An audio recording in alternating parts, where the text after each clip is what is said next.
అందరికీ నమస్కారం. నేను మీ కొరవి వినయ్ కుమార్. తెలంగాణ బీజేపీలో అసలేం జరుగుతుంది? తెలంగాణ బీజేపీ రాష్ట్ర అధ్యక్షుడిగా కొత్త వ్యక్తిని నియమించాల్సి ఉంది.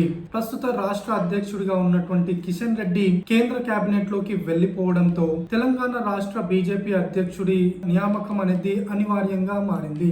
ఈ నేపథ్యంలో పార్టీలోని ఎమ్మెల్యేలు, సీనియర్ నాయకులు పలు వ్యాఖ్యలు చేస్తున్నారు. దీంతో పార్టీ క్యాడర్ లోకి తప్పుడు మెసేజ్లు వెళ్తున్నాయి. అయితే అసలు ఏం జరిగిందో ఒకసారి చూద్దాం. బీజేపీ ఎమ్మెల్యేగా ఉన్నటువంటి రాజా సింగ్ ఒక వీడియోని రిలీజ్ చేశారు. ఈ వీడియోలో ఆయన బీజేపీ రాష్ట్ర అధ్యక్షుడిగా ధర్మం కోసం, దేశం కోసం ఫైట్ చేసే వ్యక్తిని పార్టీ అధిష్టానం నియమించాలని, ఎమ్మెల్యేలను, ఎంపీలను, సీనియర్ నాయకులను అందరినీ కూడా కలుపుకొని వెళ్లే వ్యక్తికి రాష్ట్ర అధ్యక్ష పదవి ఇవ్వాలని, ఇందుకోసం కేంద్ర అధిష్టానం తమ అభిప్రాయాలు అందరివి కూడా తీసుకొని ఒక నిర్ణయానికి రావాలని ఆయన ఆ వీడియోలో తెలిపారు. అయితే దీనికి రియాక్ట్ అయినటువంటి మల్కాజ్గిరి ఎంపీ ఈటల రాజేందర్ నిన్న మొన్న ఒకడు మాట్లాడుతూ ఫైటర్ కావాలని అంటున్నాడని, స్ట్రీట్ ఫైటర్ కావాలా లేదంటే కుంభస్థలంపై కొట్టే వ్యక్తి కావాలా అంటూ వ్యాఖ్యలు చేశారు. తాను 5 ముఖ్యమంత్రులతో పనిచేశానని, ప్రస్తుత ముఖ్యమంత్రిపై కూడా తాను అగ్రెసివ్ గా పోరాటం చేయగలనని, ఈ ప్రభుత్వం ఇచ్చినటువంటి హామీలు నెరవేర్చకపోతే తాను కూడా అగ్రెసివ్ గా ఈ ప్రభుత్వంపై పోరాడతానంటూ ఆయన వ్యాఖ్యలు చేశారు. నిజానికి రాజా సింగ్ 3 సార్లు శాసనసభ్యుడిగా ఎన్నికయ్యారు. ఈ నేపథ్యంలో ఆయనకు మాట్లాడే స్వేచ్ఛ ఉంది. ఆయన తన అభిప్రాయాన్ని స్వేచ్ఛగా చెప్పగలడు. అదే ఆయన చేశాడు.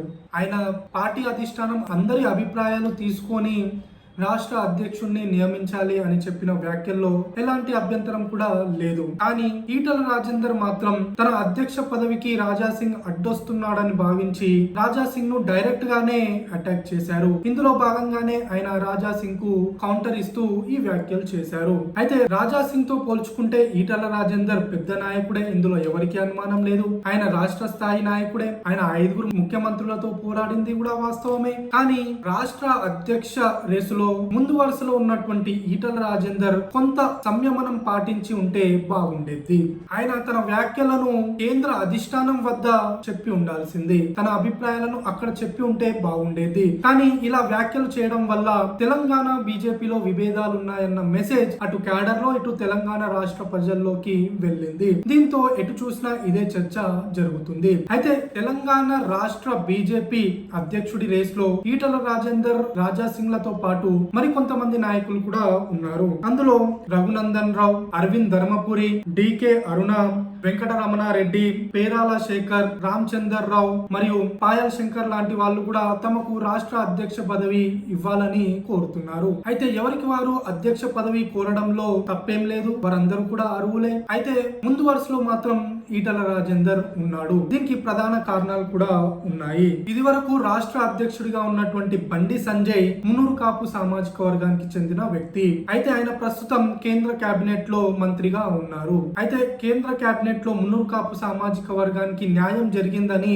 మున్నూరు కాపులు భావిస్తున్నారు. ఈ నేపథ్యంలో ప్రస్తుతం రాష్ట్ర అధ్యక్షుడిగా ఉన్నటువంటి కిషన్ రెడ్డి కూడా కేంద్ర కేబినెట్ లో ఉన్నారు. దీంతో రెడ్డి సామాజిక వర్గానికి కూడా న్యాయం జరిగిందని వారు భావిస్తున్నారు. ప్రస్తుతం బీజేఎల్పీ లీడర్ గా ఆలేటి మహేశ్వర్ రెడ్డి ఉన్నారు. దీంతో ఆ పదవి కూడా రెడ్డిలకే ఉంది. అయితే బీజేపీ రాష్ట్ర అధ్యక్ష పదవిని బీసీలకే ఇవ్వాలని బీజేపీ అధిష్టానం భావిస్తుంది.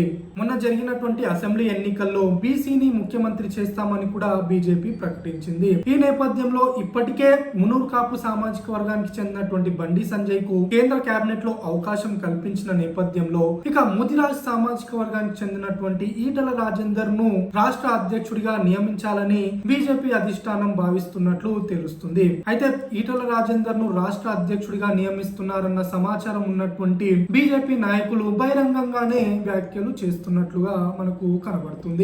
అయితే ఈటల రాజేందర్ నే రాష్ట్ర అధ్యక్షుడిగా ఎంపిక చేయాలని బీజేపీ అధిష్టానం ఎందుకు భావిస్తుంది అంటే ఆయన ముదిరాజ్ సామాజిక వర్గానికి చెందిన నాయకుడు కావడం, బీసీల్లో అత్యధికులుగా మున్నూరు కాపు సామాజిక వర్గం, ముదిరాజ్ సామాజిక వర్గం మరియు యాదవ సామాజిక వర్గం ఉంది. అయితే ఇప్పటికే ఆంధ్రప్రదేశ్ లో యాదవ సామాజిక వర్గానికి చెందిన నాయకుడికి మంత్రి పదవి ఇవ్వడంతో యాదవ సామాజిక వర్గానికి తాము ప్రాధాన్యం ఇస్తున్నామన్న మెసేజ్ బీజేపీ అధిష్టానం ఇచ్చింది. ఇక్కడ బండి సంజయ్ ను కేంద్ర కేబినెట్ కేబినెట్ లోకి తీసుకోవడంతో మున్నూరు కాపు సామాజిక వర్గాన్ని కూడా తమ వైపు బీజేపీ తిప్పుకోగలిగింది. ఇక మిగిలింది ముదిరాజ్ సామాజిక వర్గమే. ఇక ఈటల రాజేందర్ ను రాష్ట్ర అధ్యక్షుడిగా చేస్తే ముదిరాజ్ సామాజిక వర్గం మొత్తం కూడా బీజేపీ వైపు వస్తుందని బీజేపీ అధిష్టానం భావిస్తుంది.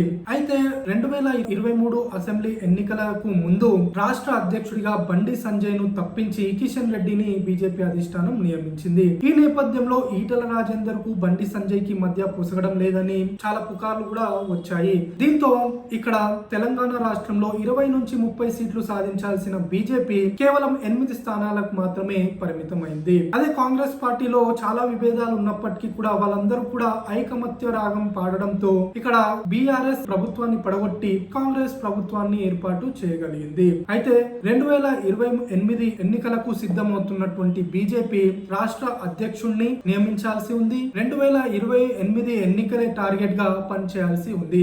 ఈ నేపథ్యంలో రానున్నటువంటి స్థానిక సంస్థల ఎన్నికలతో పాటు ఆ తర్వాత జరగనున్న మున్సిపల్ ఎన్నికలు మరియు జిహెచ్ఎంసీ ఎన్నికల్లో తమ పార్టీ సత్తా చాటాల్సి ఉంది. ఈ నేపథ్యంలో గ్రామ స్థాయి వరకు కూడా పార్టీని తీసుకెళ్లే నాయకుడి కోసం బీజేపీ అధిష్టానం వెతుకుతుంది. ఈ నేపథ్యంలో ఈటల రాజేందర్ అయితే సరి అయిన వ్యక్తి అని బీజేపీ అధిష్టానం భావిస్తుంది. ప్రస్తుతం బీఆర్ఎస్ పార్టీ బలహీన పడుతూ వస్తుంది. ఈటల రాజేందర్ బీఆర్ఎస్ లో పనిచేసి వచ్చాడు కనుక అక్కడ ఉన్నటువంటి క్యాడర్ తో సత్సంబంధాలు కలిగి ఉన్నాడు. ఆ పార్టీ క్యాడర్ మొత్తం ని కూడా బీజేపీలోకి తీసుకొని రాగలిగితే బీజేపీ మరింత బలపడి స్థానిక సంస్థల ఎన్నికలతో పాటు రానున్నటువంటి ఎన్నికల్లో మంచి ఫలితాలను చూసే అవకాశం ఉంది. ఈ నేపథ్యంలో బీజేపీ అధిష్టానం బీజేపీలోని అందరి నాయకులను ఒప్పించి ఈటల రాజేందర్ ను రాష్ట్ర అధ్యక్షుడిగా నియమిస్తే బాగుంటుంది. ధన్యవాదాలు.